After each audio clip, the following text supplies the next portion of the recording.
coverage of the return for the title today on Live at 5. We have crews on the way to Indianapolis for the NCAA tournament, including Adam Schrager, who's doing our own version of Where in the World is Adam Schrager? Hi, Adam. Hi there, Mark and Susan. I am in North Manchester, Indiana. It's about 50 miles or so west of Fort Wayne, Indiana, about 2 hours north of Indianapolis. And you are wondering, why am I here? Well, I am here to meet number 43 in the that was the basketball player's number in the 1954 graduating class of nearby Chester High School, which has now merged into Manchester High School, where we are standing right here. We, of course, know him as Mike Leckrone, the band director of the UW Band, but this is where it all started in this community for Mike Leckrone. He's actually known, the family is known here as Leckrone.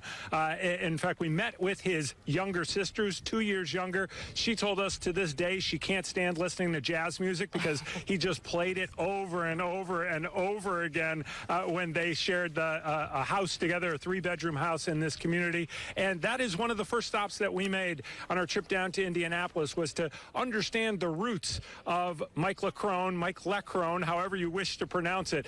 He played basketball. He played first trumpet here. He has always talked, and Susan, I think you remember this, he always talked about loving the Final Four more than any bowl game because all of the attention is on that individual game. And of course, he has always loved basketball. So we spoke with his younger sister. We spoke to a gentleman who played the trombone in the high school band as well. And it's important to note that Mike Leckrone's dad, everyone knew him around here as Leck. He was the music teacher. And so music did not fall far from the tree, if you will. We're going to have more on this story coming up tomorrow morning on News 3 this morning. We're really looking forward to that. Adam, what kinds of stories are you going to be working on this week in Indianapolis? Hoping, Susan and Mark, to find connections. I mean, there are Wisconsin residents who live pretty much everywhere. Just in fact, in this area, we know of a number of people who worked at the GM plant in Janesville that now, when that closed, they ended up moving here to work at the GM plant near Fort Wayne. There is a strong Wisconsin contingency here in this part of Indiana. Certainly,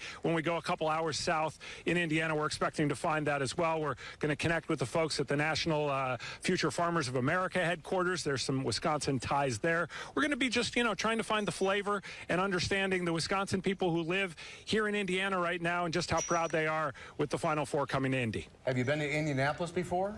I haven't, actually, other than to drive through. My brother-in-law lives in Dayton, so we've driven around on I-65. I'm looking forward. I hear that everything is pretty much in the downtown area where we're going to be. Pretty excited about this. First Final Four since I was in college back in 1989, so there's really no event like it. This Final Four is just a wonderful, the emotion, the passion, just the energy that you find in the crowd, in outside of the arena. It's just a wonderful event to go to. Well, have fun. It's going to be a lot of work, but a lot of fun as well. Enjoy every minute of it, Adam. Thanks for joining us. Thanks, Adam.